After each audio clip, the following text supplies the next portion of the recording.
Rihanna landed in Mumbai, did arty with one of the richest families on the planet, fed a sacred cow, launched a beauty empire, and walked through all of it holding a bag made of calfskin.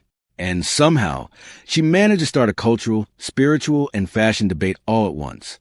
Today, we're breaking down everything. The business, the rituals, the controversy, and the bigger question nobody's really asking out loud.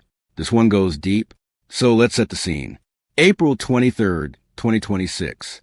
Rihanna touches down at Kalina Airport in Mumbai. And honestly, it's like the city collectively lost its mind. Now, this wasn't her first time in India. She performed at Ambani and Radhika Merchant's pre-wedding in 2024. But this trip was different. This time, she came with an agenda. Within hours of landing, she was all over social media. Influencer collabs, street style shots, designer looks. Riri was doing what she does best, existing fabulously and making sure everyone knows about it. She wore pieces from Sabyasachi and Manish Malhotra jewelry. She walked into the event called Fenty Beauty Ki Haveli, and that name alone tells you she understood the assignment. She wasn't just selling products. She was selling a moment. Drop a comment. Did the Fenty Beauty Ki Haveli name give you goosebumps, or did it feel like a marketing gimmick? Now let's talk about the hosts, because you cannot talk about this trip without talking about the Ambanis. Rihanna was welcomed by Isha Ambani, Shloka Mehta, Radhika Merchant, and Anand Ambani. These are not just wealthy people. This is a family that has essentially become India's unofficial celebrity concierge service for the global elite. She was invited into Antilia, one of the most expensive private residences in the world, for a special lunch.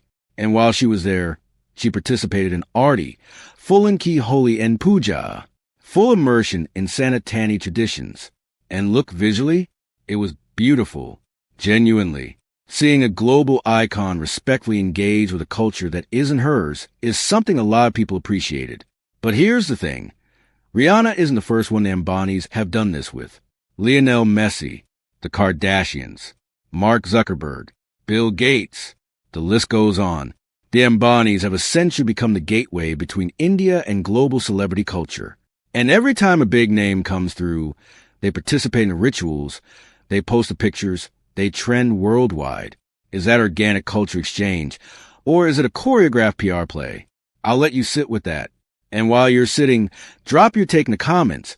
Are the Ambanis doing something beautiful for India's global image? Or are they just gatekeeping access to the country's culture for the ultra-rich? Let's be real about what this trip actually was at its core, a business move. A very smart, very well-executed business move. Rihanna launched Fenty Beauty pop-ups in Mumbai in partnership with Tira, which is Reliance Retail's beauty platform, and Sephora. And this isn't Fenty just dipping a toe in. This is a full market entry strategy. India has over 1 billion people, a booming middle class, and a beauty industry that's growing at an insane rate. International brands have been circling this market for years, and the ones who are winning are the ones who show up personally. Look at Selena Gomez's Rare Beauty. They've been doing collabs with Indian content creators. Fenty is now doing the same. And when the face of your brand actually flies in, wears Indian designers, eats at the Ambanis, and participates in puja, that's not just marketing. That's brand storytelling at the highest level. The Indian consumer isn't just buying a product anymore. They're buying the experience of being seen by a global star. And Rihanna understood that assignment better than most. Would you buy Fenty Beauty after this trip? Or does the controversy make you think twice? Drop your honest answer below. All right, let's get to it. The moment the internet couldn't let go. A clip circulated online of Rihanna feeding a cow. Now, in Hinduism, cows are sacred. They are revered, protected, and in many traditions, considered a mother figure. Feeding a cow is an act of devotion and respect. So on the surface, beautiful gesture, right?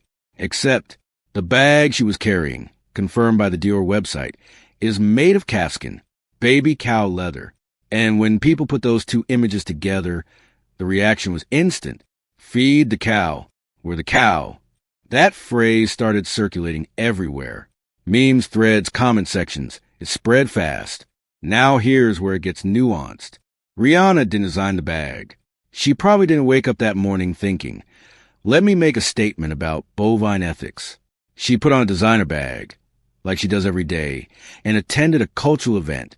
The irony wasn't intentional, but does that make it less ironic? Probably not. And this is the thing about controversies like this. They're not always about malicious intent. Sometimes they're about optics. And in the age of social media, optics are everything. The image of feeding a sacred animal while wearing one is jarring. It just is. Whether Rihanna meant it or not, that image exists now, and it's in the conversation. What's interesting is that Rihanna has consistently been praised as one of the most humble, grounded artists in the industry. She's not typically the person people line up to cancel. So when this hit, a lot of her fans pushed back hard, calling her reach. Others said it was a legitimate point about cultural sensitivity, that if you're going to embrace a culture's rituals, you should also be aware of what that culture holds sacred. Real question for the comments. If this was a different celebrity, would you be defending it the same way? Be honest. Here's what I think people are missing in this conversation. This isn't just about Rihanna. This is about a pattern. Every time a global celebrity visits India through the Ambani network, the same script plays out. They arrive, they embrace the culture, they perform the rituals, they trend on social media, they close a business deal, and they leave. Messi did it. The Kardashians did it. Coldplay's India tour basically opened the floodgates for more international acts to consider India a viable market. And look, I'm not saying that's entirely cynical. Some of these interactions are probably genuine. India is a deeply spiritual country with a rich cultural heritage, and people from outside often find it genuinely moving. But the consistency of the pattern makes you wonder how much of it is choreographed. The Ambanis have essentially built a pipeline. You want access to India's market? Come through us. We'll host you. We'll introduce you to the rituals. We'll make sure the photos are beautiful. And in return, you validate our family status as the curators of India's global image. It's a mutually beneficial arrangement, but it's an arrangement. And that's fine, honestly. Business and culture have always intersected. But the question of authenticity is worth asking, especially when controversies like Rihanna's cowhide bag moment expose the gap between the image being projected and the reality underneath it. Do you think India is getting something real from these celebrity visits, or is it all just optics? I genuinely want to know what you think. So leave it below. India is no longer a side note in the global entertainment and beauty economy. It's becoming a centerpiece. The numbers speak for themselves. The Indian beauty market is projected to hit massive valuations in the next few years. Concert infrastructure is expanding. The appetite for international acts and the money to pay for them is growing. And the Ambanis, Tata, Reliance, and others are investing heavily in making India a destination, not just a market. So you ought to see more of this. More global celebrities flying in. More cultural immersion moments. More brand launches wrapped in marigolds and dias. More controversies too. Probably, because when you compress so many cultural sensitivities, business interests, and social media dynamics into one trip, something is always going to catch fire. The question isn't whether this will keep happening. It will. The question is whether the exchange is genuinely reciprocal, whether Indian culture is being honored or just aestheticized, and whether global brands are actually committing to the market long-term or just minding a moment. Name one international brand you want to see do a proper India market launch, and one you think would totally fumble it. Drop both in the comments. So, where does Rihanna's India trip land? When you look at the full picture, brilliant business move, yes. Genuinely beautiful cultural moments, also yes. An awkward, ironic controversy that nobody planned, absolutely yes. Will she address the cowhide bag situation? Almost certainly not. This will probably fade in another news cycle.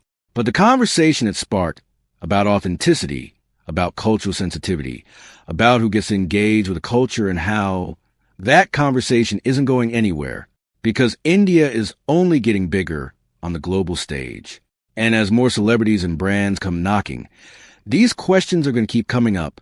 Maybe that's not a bad thing. Maybe the controversy is part of how the conversation evolves. As for Rihanna, she's still that girl. Cowhide bag and all. Last question. Rihanna, legend with a fashion fumble or full hypocrite? Drop your verdict in the comments. And if you're new here, subscribe. We do this every week.